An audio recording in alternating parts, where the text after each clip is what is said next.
Olá, boa noite. Estamos começando o TVU Jornal, segunda edição. Veja agora o que é notícia nesta sexta-feira, 18 de março. 3 pessoas ficam feridas em acidentes de trânsito esta manhã em Votuporanga. Um deles foi no cruzamento no centro da cidade. Homem é enterrado como indigente em Votuporanga. Depois de quase um mês de investigações, a polícia não consegue identificar o corpo encontrado num córrego próximo à Vila Carvalho. No futebol, tudo pronto para o jogo deste sábado. Cave encara o Penapolense em casa e precisa da vitória para continuar na briga por uma vaga no G8. Sexta-feira tem ainda as dicas da nossa agenda cultural. O TVU Jornal começa agora.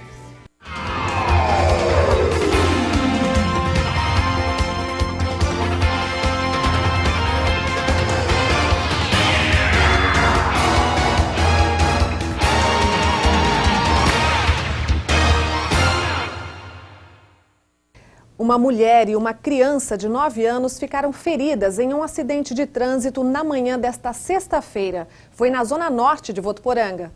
O acidente aconteceu por volta das 7h15 da manhã, no cruzamento da Avenida Emílio Arroio Hernandes com a rua Joaquim Antônio Escabim, no bairro Pozo Bom. Segundo informações apuradas no local, o caminhão e a moto seguiam pelo mesmo sentido. E quando manobravam para entrar na avenida, a motocicleta foi atingida na lateral pelo veículo maior. Com o impacto, a condutora da moto, Julieta dos Santos Trombone, de 41 anos, e a passageira, uma menina de 9 anos de idade, foram lançadas ao solo. A mulher sofreu contusão e escoriação no joelho e pé esquerdos, enquanto a criança teve uma contusão na perna direita. As vítimas foram socorridas pelos bombeiros e levadas para a unidade de pronto atendimento, a UPA, onde passaram por exames. A Santa Casa de Votuporanga informou que Julieta dos Santos Trombone, de 41 anos, e Júlia Trombone, de 9, foram liberadas depois de serem atendidas na UPA. E um outro acidente, ainda de manhã, envolvendo 2 veículos, foi registrado na região central da cidade. Uma senhora de 81 anos ficou ferida. O acidente aconteceu no cruzamento das ruas Goiás com a das Bandeiras, por volta das 8h30 da manhã. Segundo informações obtidas no local, a condutora desse automóvel, identificada por Dolores Dearo Chaim, de 83 anos, teria avançado o pare ao chegar na esquina. O veículo atingiu em cheio a lateral desse outro automóvel, que rodou no meio da via e ficou parado no sentido contrário. Devido à força da batida, a idosa sofreu ferimentos no rosto e foi socorrida pelos bombeiros e levada para atendimento médico na Santa Casa de Votuporanga. O local teve que ser sinalizado pela Polícia Militar e as causas da colisão serão apuradas. Maria Dolores Dearo foi atendida, medicada e liberada em seguida, de acordo com a assessoria da Santa Casa de Votuporanga. E há cerca de um mês, o corpo de um homem, aparentando ter 40 anos, foi encontrado no córrego do Cabrito, próximo à Vila Carvalho. Até o momento, a vítima não foi identificada. Josiano Garofolo tem mais informações. Olá a todos, é isso mesmo, eu conversei na tarde de ontem com o delegado titular da DIG, o Dr. Márcio Nossi, que deu alguns detalhes aí desse caso. O corpo foi encontrado no dia 22 de fevereiro e, segundo o delegado, após a notícia, a divulgação dessa informação em toda a imprensa da região, 6 pessoas com parentes desaparecidos foram até a delegacia para saber ali se o corpo tratava mesmo do ente querido que está sumido aí. Mas, segundo o delegado, em nenhuma das situações foi constatado e foi identificado realmente quem é essa vítima encontrada dentro da água, num córrego à margem da rodovia Périx Bellini. Segundo o delegado, o caso foi registrado como morte suspeita e nenhuma possibilidade é descartada. A polícia trabalha com uma hipótese de homicídio, já que, segundo as informações preliminares, o corpo estaria com alguns ferimentos na região das pernas.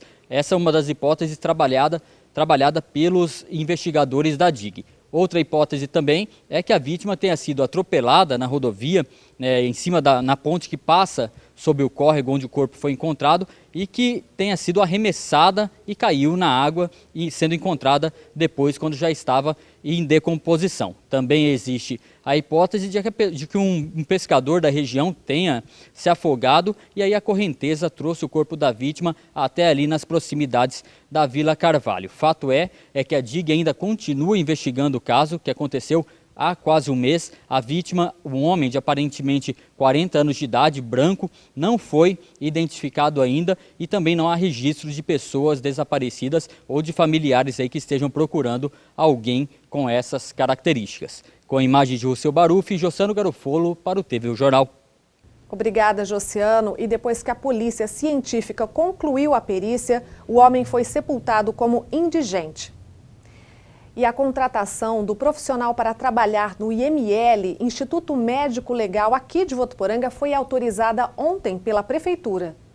O auxiliar de necrópsia será contratado temporariamente aqui na cidade e será pago pela Prefeitura até que a Secretaria Estadual de Segurança Pública regularize a situação por meio de um concurso público que será realizado no próximo semestre. Os corpos não vão precisar mais ir para institutos de São José do Rio Preto ou de Fernandópolis, como tem sido feito desde o ano passado. A medida vai agilizar a liberação dos corpos que precisam passar por perícia e principalmente acabar com os transtornos causados às famílias que perdem os entes queridos. Stephanie Barbará para o TV o Jornal. Obrigada, Stephanie. Poliane Castelhano traz agora os destaques do Noroeste Paulista desta sexta-feira. Boa noite. Uma estudante de 18 anos morreu depois de ser arrastada por um caminhão hoje de manhã. Segundo a polícia, uma turma de estudantes montou um pedágio com 2 cadeiras e uma corda de um lado a outro da rua para arrecadar fundos para a formatura. Um caminhão atravessou sem ver a corda e arrastou a menina que estava sentada em uma das cadeiras. Ela morreu na hora. A Diretoria Regional de Ensino vai prestar assistência à família da jovem. Uma carreta que transportava cigarros contrabandeados foi apreendida pela Polícia Rodoviária hoje de manhã na rodovia Euclides da Cunha, em Fernandópolis. Durante a vistoria no veículo, a polícia encontrou 500 mil maços de cigarro. O motorista de 51 anos foi preso em flagrante e levado para a base da Polícia Rodoviária Federal em Rio Preto. Em Araçatuba, um policial foi arrastado por um carro na última quinta-feira. Segundo a polícia, o homem de 50 anos estava parado em uma moto num cruzamento da cidade quando foi atingido pelo veículo.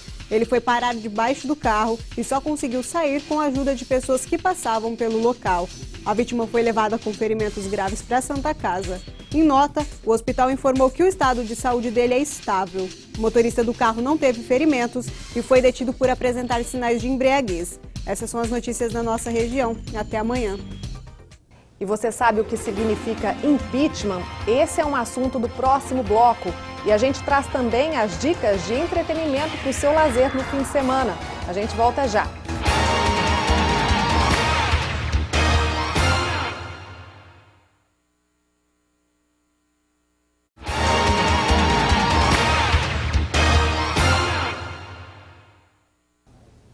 Agora vamos falar de política. E entre os brasileiros, o assunto do momento é a possibilidade de Dilma Rousseff sofrer o impeachment e ficar impedida de continuar um mandato como chefe de Estado. Milhares de pessoas foram às ruas pedir o impeachment da presidente, mas muita gente nem sabe o que isso significa. Impeachment, a palavra que causa calafrios nos políticos, volta ao foco nacional após 24 anos. Em 1992, os caras pintadas foram às ruas e exigiram a saída do então presidente Fernando Collor de Mello. E foi durante o processo de impeachment que o presidente renunciou. Em 2016, a palavra voltou à tona com tudo, por parte da população que cobra a saída da presidente da República, Dilma Rousseff. Mas será que nas ruas as pessoas que moram em Votuporanga sabem o que significa o tão mencionado processo de impedimento? Não. Você não sabe também quando isso acontece, que tipo de situação? Não. Impeachment? Não. O nome já diz, né? O impeachment, quer dizer, é negativo, né? Não que ninguém quer. Impeachment é impugnar a pessoa que está no cargo para colocar outra. O coordenador adjunto do curso de Direito da Unifev também explica algo muito importante. Impeachment não é golpe, mas sim um processo legal. Impeachment, na verdade, é o impedimento do presidente da República, né, no caso em específico, do presidente da República em continuar o seu mandato, né? E ele é condicionado à existência de crimes de responsabilidade que estão definidos numa lei de 1950.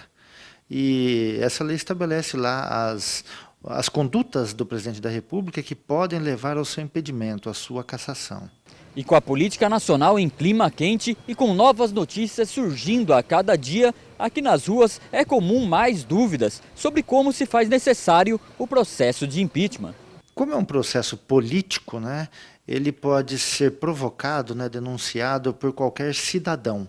Entendendo como cidadão aquela pessoa que tem o direito de votar e ser votado. Sujeitos ao impeachment podem ser o presidente da República, o vice-presidente da República, os ministros de Estado, os ministros do Supremo Tribunal Federal. Entretanto, é sempre bom analisar e identificar os vários fatores políticos interessados no impedimento de um presidente. Não é um golpe, mas como ele é um julgamento político, né, porque o julgamento é pelo Senado Federal, embora presidido pelo presidente do Supremo Tribunal Federal, ele é uma decisão política. Então, politicamente falando, né, se sai todas as discussões possíveis, mas ele tem amparo legal. O que às vezes a gente questiona é se a interpretação da conduta em relação à norma ela está correta. E aí surgem as questões de golpe, né, de oportunismo, né? A comissão especial que vai analisar o pedido de impeachment na Câmara dos Deputados foi instalada ontem com representantes de todos os partidos em número proporcional ao tamanho da bancada de cada legenda. E a sessão de hoje inicia a contagem do prazo de defesa de Dilma Rousseff, que tem 10 sessões plenárias para apresentar sua defesa. Depois disso, a comissão terá ainda prazo de mais 5 sessões para votar o relatório final com parecer a favor ou contra a abertura do processo. De acordo com o site de notícias do Legislativo, há mais de 6 meses a Câmara não registrava quórum mínimo às sextas e segundas-feiras. Como a sessão do dia 21 é extraordinária, a previsão é que também reúna o número de deputados necessários. Bom, e a gente fala agora de um outro assunto importante para o país. Educadores de toda a região se reuniram para discutir os rumos da educação. A 8ª edição do Encontro Pedagógico do Sistema Unifev de Ensino foi hoje de manhã na cidade universitária. Cerca de 100 educadores da rede municipal de ensino de 10 cidades da região noroeste paulista participaram do encontro. O objetivo foi discutir com os professores que utilizam o material didático do Sistema Unifev de Ensino, que é elaborado pelo Centro Universitário de Votuporanga, sobre diversos assuntos relacionados à área. Durante o encontro foram desenvolvidas várias atividades, como, por exemplo, palestras para discutir sobre o ensino e também sobre as metodologias utilizadas dentro e fora da sala de aula. Para os professores, o encontro possibilita novos conhecimentos, bem como a melhoria da qualidade do ensino. Esse encontro ele vem a nos enriquecer, né, como profissionais da educação, fazendo com que façamos a diferença com os nossos alunos, né? Eu acho que todas as coisas precisam de estímulo. E a Unifev proporciona muito para os professores, então a gente é mediador. Nisso a gente vai passando conhecimento, vai mudando o jeito de trabalhar com as crianças. Então eu acho muito bom esse apoio que eles dão para os professores. Apesar de muitas nuvens, o dia foi de calor em Votuporanga. Agora à tarde fez 34 graus e o tempo neste fim de semana deve ser do mesmo jeito. Os detalhes com Nádia Martins.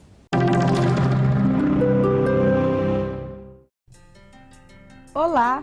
O verão chega ao fim neste domingo e a estação já começa com altas temperaturas e umidade do ar elevada. E vamos ver como fica o tempo para este fim de semana? Na capital, o sol aparece entre muitas nuvens, mas não há previsão de chuva. Por lá, os termômetros marcam mínima de 20 e máxima de 32 graus no sábado e no domingo a máxima será de 33 graus. Em Rio Preto, deve chover à tarde, mas à noite o céu fica aberto. As temperaturas variam entre 23 e 33 graus no sábado e no domingo a mínima será de 22 graus. Em Votuporanga, A chuva pode aparecer à tarde devido à forte onda de calor, mas à noite não há previsão de chuva. Aqui a mínima será de 22 e máxima de 35 no sábado e no domingo a máxima pode chegar aos 36 graus. Bom fim de semana a todos! Mais um final de semana chegou e está com muitas atrações. Vamos conferir nossas opções agora na Agenda Cultural. Sexta-feira em Votuporanga tem show com a banda O Centro da Terra, trazendo o psicodelismo dos anos 70. E logo após tem o Pocket Show com o Tico B-Boy, apresentando seu espetáculo Fantasma. Será na Avenida dos Bancários, 3605, a partir das 9h30 da noite, e os ingressos custam a partir de R$15.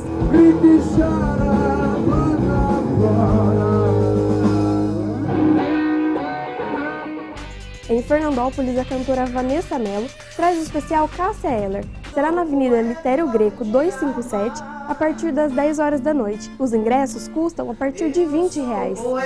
Aprendi a amar, quem sabe ainda sou uma garotinha. E em São José do Rio Preto tem o show mais esperado do ano, Capital Inicial. A banda se apresenta no Centro Regional de Eventos a partir das 10h30 da noite. Os ingressos vão a partir de R$40.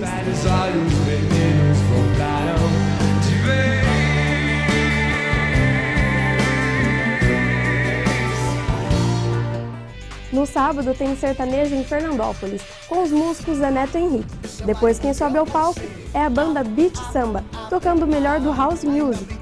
Será na Avenida Litério Greco a partir das 6 horas da tarde. Quando acordar não vou te esquecer. Muita loucura pra gente lembrar. E o Beat Samba envolveu você.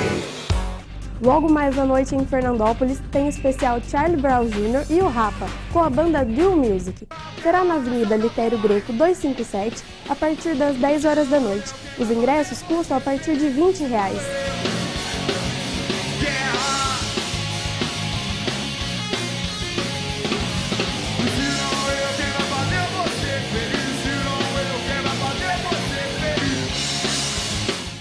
E nas telonas, Zootopia, Essa Cidade é o Bicho, é a estreia da semana.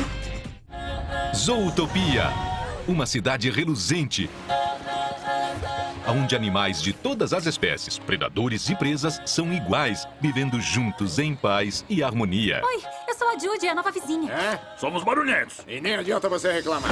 O DPZ apresenta a primeira oficial coelha, Judy Hobbs. Judy é a pequena coelha que pretende se mudar para a cidade grande na intenção de se tornar a primeira coelha policial. Para isso, ela enfrenta o preconceito e as manipulações dos outros animais para conseguir seu sonho. Senhor, eu posso fazer algo útil. Se fracassar, está fora. Feito. A vida real é difícil. E todos cometemos erros.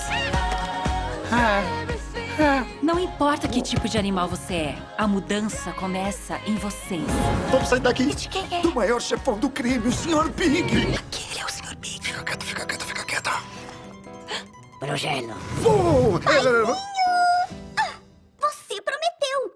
Ninguém no gelo no meu casamento! Eu sei disso, meu bem, mas é necessário. Espero que tenham gostado das nossas dicas. Semana que vem eu volto com os eventos de Votuporanga e região. Até lá!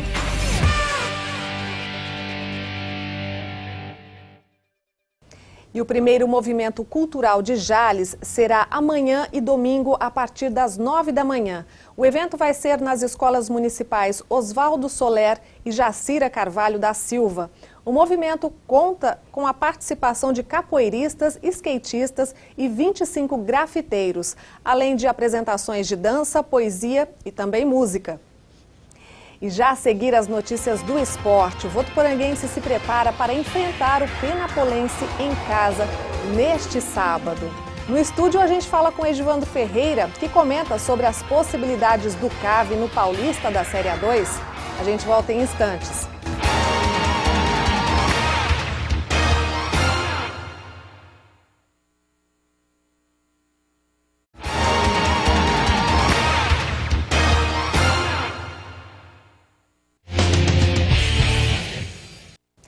A terceira corrida de pedestres, realizada no último domingo em Zacarias, contou com a participação de 20 atletas votuporanguenses.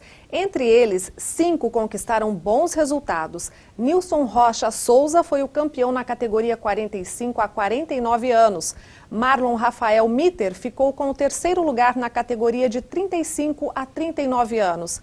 E 17º no ranking geral também. Vitor de Oliveira Andrade levou a medalha de bronze na categoria de 20 a 24 anos. Já na prova feminina, Miriam Araújo foi o primeiro lugar na faixa etária de 20 a 29 anos. Jacira Lopes Andrade ficou na terceira posição de 40 a 49 anos. A prova teve percurso de 6 quilômetros e com a participação de 180 atletas. E a gente recebe agora aqui no estúdio Edvandro Ferreira para falar com a gente sobre futebol. Boa noite, Edvandro. Boa noite, Ana Paula. Vamos que vamos, né? Sexta-feira não tem como ficar ruim. Sexta-feira é só tranquilo e favorável, né? Tranquilo, favorável, poderia estar melhor, mas enfim, é o que a casa oferece, a gente vai de tranquilo e favorável mesmo. Mas vamos falar então do Clube Atlético Votuporanguense. Está favorável, está tranquilo? Amanhã tem jogo importante contra o Penapolense, como é que tá?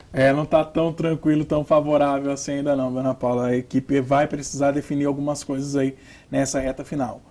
Vai brigar pelo G8, vai ter que fugir dos 16, né, que é a zona de rebaixamento esse ano. Tem muita coisa definida ainda, o pessoal vai ter que trabalhar. Aliás, falando em trabalho, a nossa equipe foi conferir hoje o trabalho do Votuporanguense para enfrentar o Penapolense amanhã, às 4 horas da tarde, aqui no Plínio Marim. A gente vai conferir o VT agora, feito pela manhã. No último treino, antes da partida, o técnico Fael Júnior aproveitou o tempo para corrigir todos os detalhes. Afinal, a Votuporanguense perdeu fora de casa na terça-feira para o Bragantino. Agora, contra o Penapolense, a história do jogo é outra. A equipe adversária venceu o Guarani no último jogo e promete dificultar as coisas na Arena Plínio Marim. A vitória dá um ânimo melhor ao adversário, como toda vitória em qualquer clube, em qualquer time dá. E vencer um adversário, né, que nos venceu lá em Campinas, que nos deu um mau sufoco. E um adversário em potencial, é o Guarani. Então é uma equipe que vai vir motivada e nós também estamos bem motivados, até pelos últimos jogos que nós fizemos, em casa principalmente. E o último jogo com o Bragantino não foi um primor de partida, mas também não foi um desastre. A mesma dificuldade espera o zagueiro Paulo Henrique, jogador querido pela torcida por sua dedicação no setor defensivo. Ele prevê um páreo duro contra o time de Penápolis. A gente comenta que esses jogos são mais difíceis, né? Que o time tá igual a gente, quer sair lá de baixo e precisa vencer. Então é mais complicado jogar contra esses times do que contra o time que está em cima. A partida também marca o reencontro da Alvinegra com a torcida. E jogar em casa faz bem para alguns jogadores. É o caso de Brunão, um dos melhores em campo na última apresentação na Arena contra o Velo Clube. Trabalhando firme para poder entrar em campo também, dar o meu melhor, como foi o jogo passado aqui. E nesse momento crucial do campeonato, a Votuporanguense também para um pouquinho para fazer algumas contas. O time está na 12ª colocação com 17 pontos ganhos. E segundo a comissão técnica, está a 2 vitórias de escapar de vez da zona do rebaixamento. Na entrevista, Fael Júnior despista um pouco sobre as contas, mas tem na cabeça quais resultados precisam ser conquistados. Eu tenho que pensar jogar jogo, vencer. Vencer e ver o que acontece depois com os adversários nossos. É isso que é a competição. Vencer o Penapolense, dar essa motivação maior para a gente jogar contra o Independente fora de casa, para ter um rendimento melhor fora de casa também, que é importante. E depois as 2 partidas em casa, Juventus e Portuguesa, onde nós temos que nem pensar em empate, né? Vencer e ver o que acontece tanto para a parte de baixo quanto para a parte de cima. Eu acho que temos condições de chegar no G8 e condições também muito grandes de permanecer na Série A2. O CAF pega o Penapolense com Ricardo no gol, Afonso na lateral direita, Paulo Henrique e Alex Moraes na zaga e Janilson na esquerda. No meio, Chaves, Rafael Tufa e Rafael Mineiro, com o trio de atacantes composto por Brunão, André Luiz e Dairo. Pois é, Edvandro, a gente acabou de ver aí. Olha, o Fael parece que está meio correndo de falar de conta. É complicado mesmo, apesar de o time tem que fazer conta, mas é complicado falar qualquer coisa numa altura dessa? Sabe, porque, Ana, vamos supor que a gente esteja na situação do técnico, né? A torcida pedindo uma classificação, a torcida querendo ficar nessa briga, né? Vamos para a próxima fase. Aí ele faz a conta de que precisamos de 4 vitórias, que seria até um número razoável para essa equipe subir. Mas aí acontece as outras vitórias aqui, umas derrotas ali, e isso complica. Então, assim, a conta no futebol, acho que no futebol é o único lugar onde a matemática ela não é tão exata assim. Ela depende de vários outros fatores. O Votuporanguense está nessa situação. A gente pode até dar um exemplo para quem está em casa, que é o seguinte: para o Votuporanguense se classificar, ele teria que ter praticamente 100% em casa, contra Juventus, Portuguesa, Penapolense, e buscar ponto fora. Esse buscar ponto fora é um pouco mais complicado. Para piorar a situação do Votuporanguense, aqui em casa ele vai jogar contra o Juventus, que nós já conhecemos que não é um adversário tão fácil assim. Basta lembrar essa pecada que nós tomamos no último encontro pelo Paulistão. E também tem que jogar contra a Portuguesa, que é um dos times mais tradicionais do estado. Então, assim, é complicado. Eu, particularmente, Ana, nesse momento, começaria a fazer a conta para fugir da zona do rebaixamento. 2 vitórias, talvez uma vitória, um empate fora, já colocaria a gente numa situação mais favorável, como a gente falou no começo aqui do nosso bate-papo, mais favorável. Então, torcedor votuporanguense, pega o calculador aí e começa a fazer a conta para fugir da zona do rebaixamento. Até mesmo porque eu acho que a classificação para uma segunda fase no primeiro ano é muito difícil. Então a gente tem que aceitar permanecer nessa divisão mesmo, que já está ótimo. Dá para bater palma se isso acontecer. Ok, Edivandro. Vamos falar então da Libertadores? Essa semana teve jogo, como é que tá a Libertadores? Então, o Tchelão acho que não quer falar muito de Libertadores, né, Tchelão? Provavelmente não. Ele nem quis comentar nada, porque a Libertadores não foi legal pro Palmeiras essa semana. O Palmeiras perdeu ontem jogando lá no Uruguai pro Nacional. Fez até um bom jogo, mas jogar no Uruguai contra time uruguaio é complicado, não é uma situação muito fácil. Com essa derrota, o Palmeiras fica numa situação assim, de terceiro lugar no grupo, e agora precisa tirar pontos de todo mundo. Precisa tirar pontos do Rosário Central lá na Argentina, que não é uma tarefa fácil. Para você ter ideia, o Rosário é a melhor equipe argentina no momento. Está jogando a Libertadores com o time reserva, mas a diretoria do Rosário já cobrou que quer o time titular nas próximas rodadas, porque tem chance de classificação. Ou seja, o Palmeiras vai ter uma vida muito difícil jogando na Argentina. Além disso, depois ainda tem o jogo da volta aqui no Brasil, que também não vai ser tranquilo, porque vai ter que depender jogando de classificação. A gente sabe que time brasileiro, nessa hora, não é exclusividade do Palmeiras. Nesse momento, a equipe brasileira, no momento de pressão, ela não consegue reagir muito bem. Então vai ser um pouco mais complicado. Para o torcedor palmeirense, para o Tchelão ficar mais atento, a situação é a seguinte: uma derrota na próxima rodada, tchau, pega o caminho de volta da Libertadores. Aliás, só para tranquilizar o Tchelo, não está tranquilo para ninguém não. O Palmeiras está numa situação nada favorável, o São Paulo também está numa situação complicada. Essa derrota para o Trujillianos no meio de semana complicou de vez a situação do tricolor. Vai precisar vencer os jogos restantes e também não vai ter vida fácil não, vai ter pedreira, porque vai ter que jogar na Bolívia, altitude. The Strongest é o líder do grupo, a situação não está fácil não. Nossa, o Atlético Mineiro está tranquilo. Pelo que você me falou aí, então, o panorama está pegando para todo lado, né? Só o Atlético Mineiro que está numa situação mais confortável. O Corinthians está naquela meiuca ali, sabe? Não. Só se a gente ficar numa situação assim, olha, só se a gente perder os 2 jogos aí que a gente vai ficar numa situação complicada. Mas assim, Palmeiras e São Paulo, para resumir, estão respirando com a ajuda de aparelho na Libertadores, sabe? Pô, é a melhor explicação que você tem para isso aí. Para resumir, tá respirando com a ajuda de aparelho, mas tá aí, sabe? Se der um pico de energia, ferrou, já ferrou. Não dá mais. Tá bom, Edivandro. Mais alguma informação pra gente aí, final de semana? Não, só convidar o mesmo torcedor para comparecer amanhã no estádio Plínio Marinho, 4 horas da tarde, Penapolense, jogo legal, jogo bacana, o torcedor tem que aproveitar. 12º jogador em campo, então. Aqui faz reforço para o né? CAV. Aqui o CAV tem 2 ótimos reforços, a torcida e o calor, porque todo mundo que joga aqui sente um calor imenso. Tá bom, Edivandro. Obrigada pelas informações, boa noite para você. Excelente noite para você também. E o TVU Jornal segunda edição desta sexta-feira termina aqui. A gente se vê na segunda-feira. O TVU Jornal volta em 2 horários, ao 12:30 e às 15 para as 7 da noite a gente se vê aqui. Tchau, tchau.